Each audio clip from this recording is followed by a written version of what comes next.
is correct in criticizing that his passport is being revoked, and it is outrageous to take away the symbol of citizenship. He is basically left stateless, and the reason why he's stranded is because his passport has been revoked. That is, of course, an outrageous act. What he refers to as that the administration is not afraid of him or Thomas Drake or other important whistleblowers like Bradley Manning who has stepped forward, but actually of the people. He is referring to, of course, that there is an attempt to silence whistleblowers, to stop the flow of important information to get to the public. So it's basically war on information.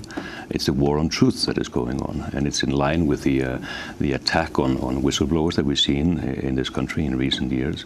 Under Obama, now with Snowden, 8 people have been charged or persecuted on the basis of the Espionage Act of 1917, which is more than in the history of the nation prior to Obama. So it is, of course, a grave concern.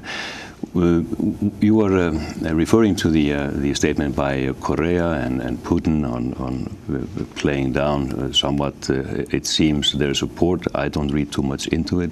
I think that they are concerned about the grave threats and the bullying attempt that they are subject to, as any other nation. Let's not forget that a week ago, Secretary of State Kerry threatened nations by saying that it would have consequences for any nation who would support Snowden. Now, of course, he has applied for an asylum in more than 20 countries. There has been no formal reply, except for from a few nations who say that, well, procedurally, an individual has to be in a country to be able to submit his application formally.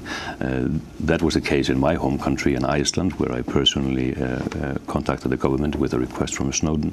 The Ecuadorians are saying similar things, but I mean the options that he has have opened up, I believe, because the support and the recognition of the importance of his work is growing, and especially in Europe.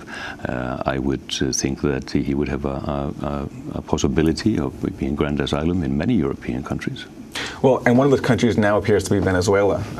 Today, Venezuelan President Nicolas Maduro said Edward Snowden deserves the world's protection for divulging details of Washington's spy program. He said great truth in order to dismantle a world that cannot be controlled, not by an American imperialist elite, nor by anyone. And these revelations that he made are the most important. A young man of 29 years who is capable of opening himself up against mechanisms of the intelligence services who spy and want to know everything, who go against friends and enemies, who set up technological operations, satellites with the help of the internet, telephones to try and control the world. The revelations of this young man have great value. He must be protected by international human rights. He has the right to be protected because the United States will continue to pursue him. The American President, the Secretary of State, why are you persecuting him? What crime has he committed? Did he kill anyone? Did he plant a bomb and kill anyone? No, much better. He has prevented wars, and he has stopped illegalities being committed against the entire world. For this, he deserves the protection of the world. He hasn't asked for asylum, but when he asks for it, we will give him an answer. That's Venezuelan President Nicolas Maduro. Kristen, can you talk about what the U.S. has been doing behind the scenes? Obama played down Snowden's worth, saying we're not going to scramble jets to get him. But then Vice President Biden called Korea over the weekend.